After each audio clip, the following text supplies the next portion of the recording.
परपौत्र ब्रजनाभ वृंदावन आए। सबको पता है ये बात। ब्रज ठाकुर जी के प्रस्थान के बाद ब्रज जो था वहां से सब गोपियां भी सब चले गए थे, यहाँ कोई नहीं था। ब्रजनाभ को भगवान की आज्ञा थी कि तुम हमारी पत्नियों को लेकर के जाओ, वृंदावन रहो। 16,100 पटरानियों को लेकर के ब्रजनाभ वृंदावन आए। तो जब वृंदावन आए तो वृंदावन में कोई था ही नहीं, केवल और केवल ब्रजा, ये लता गुल्म पत्र पुष्प, बस और कुछ नहीं।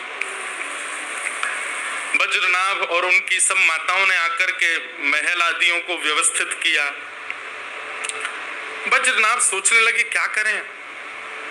तब ब्रजनाभ ने इंद्रप्रस्थ यानी कि दिल्ली, वहां राजा कौन है? परीक्षित, जो कि भागवत के श्रोता हैं। परीक्षित जी को बुलाया। वो पांडवों के परपौत्र हैं, ये भगवान कृष्ण के परपौत्र, दोनों मित्र हैं। तो परीक्षित जी को बुला करके कहा कि परीक्षित आप बताओ क्या करें, यहाँ तो कोई है ही नहीं। भगवान ने आज्ञा की ब्रज में जाके रहो। तो बोले एक काम करो, अब यहाँ कोई प्रजा तो नहीं है, लेकिन तुम्हारे परदादा श्री कृष्ण की जन्मभूमि है, इसका जीर्णोद्धार करो। यहाँ रहते हुए इसको पुनर्निर्माण करवाओ, इसको ये सब अब व्यवस्थित कर जाओ, ताकि आगामी लोगों के लिए दर्शन का क्षेत्र बन जाएगा।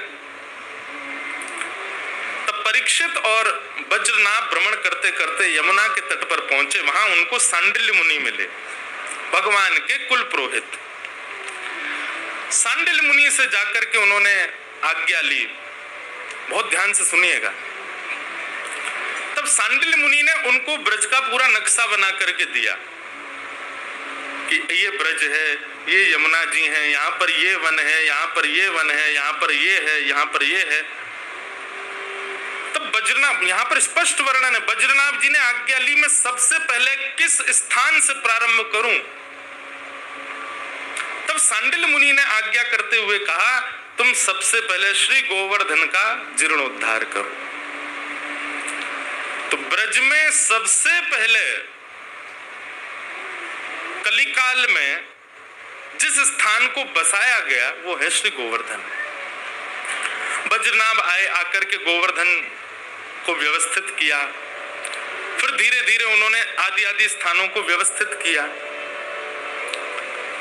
फिर वर्णन आता है कि उन्होंने ठाकुर जी की ही जन्मशिला से, जिस शिला पर भगवान का जन्म हुआ, ऐसा वर्णन आता है। ब्रजनाभ जब कंस के महल में पहुंचे, पूरा खंडर था, लेकिन एक जगह से चंदन की सुगंधी आ रही थी। तो जैसे ही ढूंढते ढूंढते पहुंचे तो उस कारागृह में पहुंचे जहां देवकी और वसुदेव बंदी थे।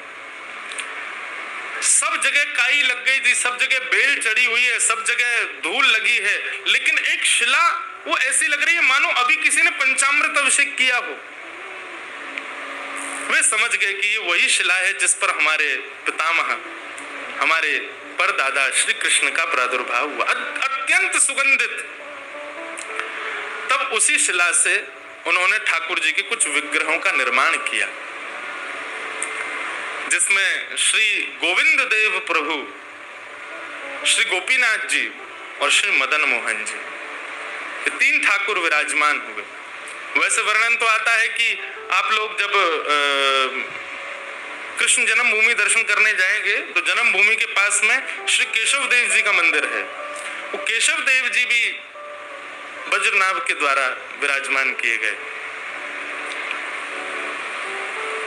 हमारे ब्रज का एक बड़ा पुराना कीर्तन, उसमें वर्णन भी आता है, जय जय राधे कृष्ण राधे गोविंद, केशव जी कल्याण गिरिधरण छविले लाल, केशव जी कल्याण गिरिधरण छविले लाल, मदन मोहन श्री वृंदावन चंद, मदन मोहन श्री वृंदावन चंद, जय जय राधे कृष्ण राधे गोविंद। तो मदन मोहन जी, गोपीनाथ जी और श्री गोविंद देव जी, ये तीन स्वरूप भी बनवाए। फिर थोड़ा समय व्यतीत हो गया, तीनों भूमिगत हो गए। फिर रूप गोस्वामी, सनातन गोस्वामी और मधु पंडित, ये तीनों आकर के भजन किए और इन तीनों ने इन तीनों स्वरूपों को पुनर्प्रकट किया। वृंदावन में। हम लोग सप्तनिधि के पद में गाते हैं। तो जीर्णोद्धार होने लगा ब्रजमंडल का। तब कृष्ण पटरानियां यमुना जी की खोज करने निकली कि हमें पता है कि हमारी अष्ट बड़ी जो रानियां हैं, 16,001 से पूर्व जो 8 महारानी, उनमें एक यमुना जी, वो तो ब्रज में सदा रहती हैं। तो ढूंढते ढूंढते जब वे यमुना के तट पर पहुंची और श्री यमुना जी को प्रसन्न मुद्रा में बहते हुए जब उन्होंने देखा तो उनको शोक भी हुआ और प्रसन्नता भी हुई। तो प्रसन्नता क्यों हुई कि देखो हमारी बड़ी बहन मिल गई, लेकिन शोक इस बात का कि देखो हमको तो कृष्ण का इतना विरह है और ये बड़ी प्रसन्नता में बह रही हैं। तो 16,100 रानियों ने यमुना जी से प्रार्थना की, आप इतनी प्रसन्न क्यों हो? आपको कृष्ण के जाने का विरह नहीं? आपको हमारे स्वामी के लीला विश्राम का विरह नहीं हो रहा? तुरंत श्री यमुना जी प्रकट हो गए और प्रकट होकर के बोले, विरह होना स्वाभाविक है, पर मुझे एक ऐसी पूंजी प्राप्त है जिससे मुझे विरह नहीं हो रहा है। 16,100 रानियों ने कहा, हमको भी बता दो क्या है ऐसा तुम्हारे पास जिससे तुमको विरह नहीं होता। तब कालिंदुर्वाच आत्मा रामस्य कृष्णस्य ध्रुवमात्मास्ति राधिका तस्य दास प्रभावेण विरहोस्मान संस्पृशेत। बोले हमारी आत्मा श्री कृष्ण है, तुम्हारी आत्मा श्री कृष्ण है, पर श्री कृष्ण की आत्मा तो श्री राधिका रानी है। तस्य दास प्रभावेण, उन राधिका जी के दासत्व का यह प्रभाव है कि विरहोस्मान न संस्पृशेत, मुझे विरह नहीं होता।